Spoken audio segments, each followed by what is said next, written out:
রোশনাই ধারাবাহিকে আমরা দেখেছিলাম নাচের প্রথম রাউন্ডের কম্পিটিশান শেষ হয়ে গেছে। এবারে বিজয়ী ঘোষণা করার সময় এসছে। রোশনাই ভালো পারফরমেন্স করতে পারেনি, কারণ ওর ড্রেসটা কেউ পেছন দিকে কেটে দিয়েছিল। জাজেরাও বলেছেন যে ও এমন কিছু নাচ করেনি যেভাবে রুদ্রপ্রসাদ রোশনাইকে প্রজেক্ট করেছিল। এই রকম নাচ যে কেউ করতে পারে, ও বলতে পারলো না যে ওর ড্রেসটা কেউ কেটে দিয়েছে, লজ্জা পেয়েছিল। আদিত্য কাপুর অ্যানাউন্স করবেন, জাজেরা, প্রতিযোগীরা সকলে ঘিরে আছে ওনাকে। কার মাথায় এই মুকুট উঠবে সেই জন্য এক এক করে নাম ঘোষণা করছেন। রোশনাই ঠাকুরকে ডাকছে, কিন্তু রোশনাই বিজয়ী হলো না। এই যে রেজাল্টটা বেরোলো, এতে খুশি নয় রুদ্রপ্রসাদজি। উনি বললেন, আপনারা এখন এই যে ক্যামেরা, আলো এগুলো বন্ধ করুন, আমি কিছু কথা বলতে চাই। আমি এই বিচারে খুশি নই। সাথে সাথে রঞ্জন প্রসাদজি বলেছেন, কেন তোমার সুপারিশ করা নৃত্যশিল্পী তাকে উইনার করা হয়নি বলে তুমি অখুশি? তা বললে তো হবে না। ওই মেয়েটা নাচ করতেই পারেনি, সেই জন্য ও চান্স পায়নি, এটাই স্বাভাবিক।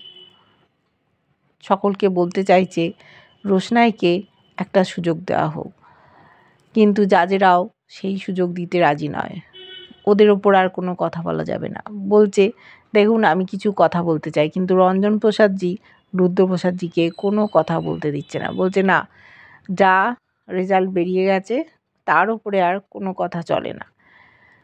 যাদেরাই বা শুনবে কেন? ওই রকম একটা মেয়ে যে এত খারাপ পারফরমেন্স দিল, তাকে উইনার করা হবে? রুদ্রপ্রসাদজি বলছেন, আমার কথাটা একবার শুনুন, আপনাদেরকে শুনতেই হবে। আমি যেটা বলতে চাই একবার সুযোগ করে দিন। যখন বারবার ও অনুরোধ করছে, তখন সেই অনুরোধ ফেলতে পারেনি বিচারকরা। বলেছে, ঠিক আছে, আপনি বলুন কি বলতে চান। রুদ্রপ্রসাদ বলল, আমি যেটা বলতে চাই আপনারা দেখুন। সেই সময় দেখেছি কস্টিউমের একজন লোক রোশনাইয়ের জামাটা নিয়ে এসছে। রঞ্জন প্রসাদজি বলছেন, ওই তো, ওই ড্রেসটা পরেই তো তোমার ছাত্রী নাচ করেছিল, এটা দেখার আবার কি আছে? বলল রুদ্রপ্রসাদ, দেখুন আপনারা, এই ড্রেসটা কেউ কেটে দিয়েছিল, যার জন্য ও যখন পারফরমেন্স করছিল আর করতে পারেনি। প্রথম দিকে এনার্জি কত ভালো ছিল, ও কেন করতে পারেনি সেই কথাটাই আমি বোঝাতে চাইছি।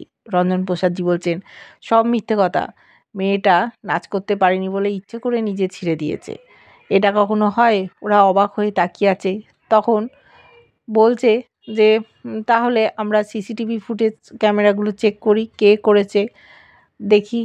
রঞ্জন প্রসাদজি বলছেন, তার মানে ওকে যদি উইনার ঘোষণা করা হয়, তাহলে আর যাদের গ্রুপ থেকে উইনার হলো তাদের বাদ দিয়ে দিতে হবে, সেটাই কি তুমি চাইছো? বলছে, না, আরেকবার চাইছি যে রোশনাই নাচুক, ওর একটা পারফরমেন্স সকলে দেখুক, ও সত্যি খুব ভালো নাচ করে। তারপরে যদি ও না পারে, আমি আর কোনো কথা বলবো না। বিচারকরা নিজেদের মধ্যে আলোচনা করছেন যে এইরকম একটা ঘটনা ঘটেছে, কেন রোশনাই জানায়নি? রোশনাই লজ্জা পেয়েছিল, ভয় পেয়েছিল, যার জন্য বলতে পারেনি। সেই মুহূর্তে ওকে বলতে হতো। আদিত্য কাপুরও চুপচাপ দেখছে, জানে রোশনাই কীরকম নাচ করতে পারে। বিচারকরা কোনোভাবেই সুযোগ দিতে চাইছে না। আর রঞ্জন প্রসাদজিও ওদেরকে অনুনয় বিনয় করছে, বলছে, আপনারা একবার দেখুন, ওর বিরুদ্ধে কনস্পিরেসি করেছে। রোশনাইকে অসম্মান করে যাচ্ছে রঞ্জন প্রসাদজি সব সময়। এই মেয়েটা নাচ করতে পারে না, কিছুই করতে পারে না, আর এ দেখো তর্ক করছে, মিথ্যে কথা বলছে যে ওর জামাটা কেউ কেটে দিয়েছে। যেমন ওর মা ছিল সেই রকম মেয়েও তৈরি হয়েছে। তখন রেগে গেছে রোশনাই, বলছে যে রঞ্জন প্রসাদজি, দেখুন আমি চুপ করে আছি মানে এই নয় যে আমি কথা বলতে পারি না, আমি কিছু বলতে চাই না তাই চুপ করে আছি। আপনি আমার মাকে নিয়ে কোনো খারাপ কথা বলবেন না। মার যা আমি শিক্ষা পেয়েছি সেটা আমার কাছে যথেষ্ট। তাই আপনি কখনো খারাপ কথা বলবেন না আমার মার নামে। সবাই অবাক হয়ে যাচ্ছে, মায়ের কথা কেন বলছে? এটা একটা অনুষ্ঠান চলছে। বলল, দেখুন, যেটা আমার সাথে ঘটেছে, কেউ ইচ্ছে করে ষড়যন্ত্র করে আমাকে এখান থেকে চলে যাওয়ার ব্যবস্থা করে দিচ্ছে।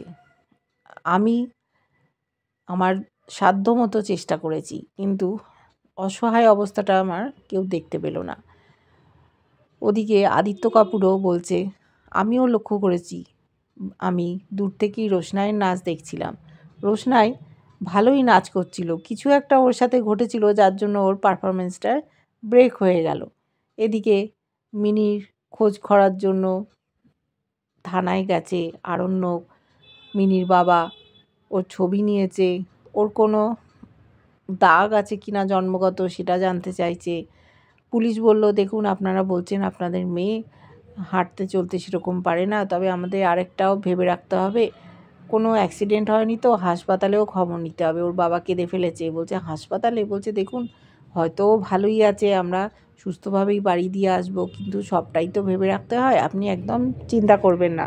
আরণ্যক বলছে, জেঠুমনি তুমি একদম কান্নাকাটি করো না, মিনির কিচ্ছু হয়নি, ও ঠিক সুস্থভাবে ফিরে আসবে। বলল যে আপনারা এখন যান, আমরা থানায় থানায় খবর দিয়ে দিচ্ছি। পেট্রোলিং করতে বলল পুলিশকে। ওরা বাড়ি চলে গেল। এদিকে নাচের অনুষ্ঠানে একদম ধুন্দুবার কাণ্ড হচ্ছে। কিছুতেই রোশনাইকে আরেকটা সুযোগ দেবে না। একজন মহিলা যাচ্ছিল, তাকেও রিকোয়েস্ট করালো যে আপনি তো মহিলা, আপনি এই ব্যাপারটা বিচার করে দেখুন, কারোর ড্রেস যদি কেটে দেওয়া হয় সে কি করে নাচ করবে, ওকে আর একটা সুযোগ দেওয়া হোক। রঞ্জন প্রসাদজি কিছুতেই চায় না, অনেক খারাপ কথা বলছে। রোশনাই চলে যেতে চাইছিল, কিন্তু রুদ্রপ্রসাদজি ওকে আটকে দিয়েছেন। আদিত্য কাপুর বলছেন, দেখুন, আমার মনে হয় রোশনাইকে আরেকটা সুযোগ দেওয়া উচিত। যখন আদিত্য কাপুর বলেছে, রঞ্জন প্রসাদজি অবাক হয়ে তাকিয়ে আছে, বলছে আদিত্য কাপুর ওর হয়ে সুপারিশ করছে?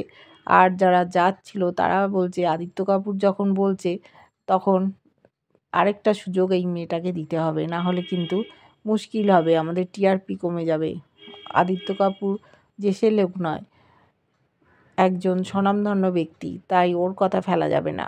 আদিত্য কাপুর বললেন যে দেখুন, আপনারা সিসি ফুটেজটা চেক করুন, তারপরে দেখুন যে মেয়েটা যা বলছে সেটা সত্যি কিনা, তখন নয় ওকে আরেকটা সুযোগ করে দেবেন। বিচারকরা বললেন, ঠিক আছে, আমরা প্রডিউসারের ওপর সব দায়িত্বটা দিয়ে দিলাম, আর যারা এই কাজটা করেছে তারাও চিন্তা করছে কি হবে।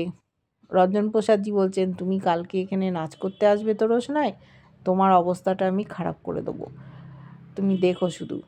রুদ্রপ্রসাদকে বারবার বলছে, তুমি দেখো, একজন ভালো মানুষ, ভালো কাজ করো, কিন্তু এই মেয়েটার সাথে থেকো না। অসম্ভব রাগ রোশনাইয়ের ওপর।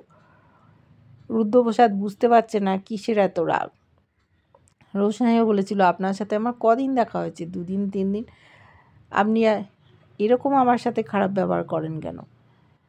বুঝতে পারে না কেন করে। ওর মা যে মারা গেল এই লোকটার জন্যই, সেটাও ও জানে না।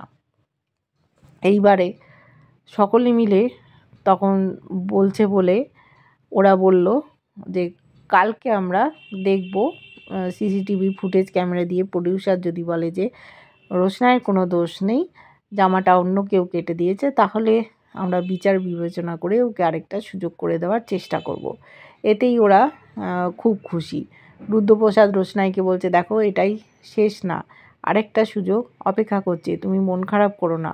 আদিত্য কাপুরও ওকে উৎসাহ দিল, কিন্তু একবারও বলেনি যে ওর সাথে অনুষ্ঠান করেছে, ওর সাথে একটা নাচে প্রোগ্রাম করেছে, যেটা বিভিন্ন জায়গায় ছড়িয়ে গেছিল। ওর ট্যালেন্ট সম্বন্ধে ওয়াকিবহাল আদিত্য কাপুর, সেই জন্যই ওকে সুযোগ দেবে বলেছিল। সেই কথাগুলো একেবারেই প্রকাশ করলো না। যদি ওরা জানতে পারে রোশনাইকে চেনে আগে থেকে, তখন ভাববে ইচ্ছে করে রোশনাইকে নিয়ে বাড়াবাড়ি করছে, তাই সেই কথাগুলো আড়ালেই রইল। বাড়ি ফিরে গেছে রোশনাই। ওখানে গুরুজির স্ত্রী বলছে, তোমাকে আদিত্য কাপুর বলছে? যে আরেকটা সুযোগ করে দিতে, বলছে ম্যাম আপনি কিছু ভাববেন না, আমি তো ডিসকোয়ালিফাইড হয়ে গেছি, তাই আর কিছু করার নেই। দেখব আমরা পরের দিন কি রেজাল্ট আউট হয়, রোশনাই কি আরেকটা সুযোগ পাবে নাকি আদিত্য কাপুর তার ফিল্মে ওকে চান্স করে দেবে। আদিত্য কাপুরের চোখে পড়ে গেছে রোশনাই, ওখান থেকে ও যদি চলে যায় তাহলে অন্য জায়গায় ঠিক আরেকটা সুযোগ পেয়ে যাবে, এটাই আমরা জানি।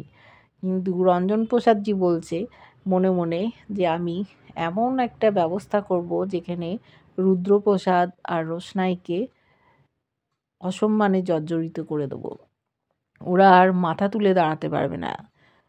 বলেছিল তোমাদের মধ্যে কি সম্পর্ক, রোশনাই বলেছে দেখুন আপনি গুরু শিষ্যের সম্পর্কটাকে কালিমা লিপ্ত করতে চাইছেন, এইরকম আপনি করবেন না, কেন আপনি এরকম করছেন, উনি আমার গুরু হন, খারাপ ইঙ্গিত করছেন, মন্তব্য করছেন, এরমভাবে অসম্মান করবেন না। এইভাবে রঞ্জন প্রসাদ একটা বিকৃত মানসিকতার পরিচয় দিচ্ছিল। দেখতে থাকবো ধারাবাহিকটা, কেমন লাগছে জানিও। ভালো লাগলে লাইক কমেন্ট সাবস্ক্রাইব করা, যারা ফেসবুক পেজ থেকে দেখছো ফলো করে সাথে থেকো।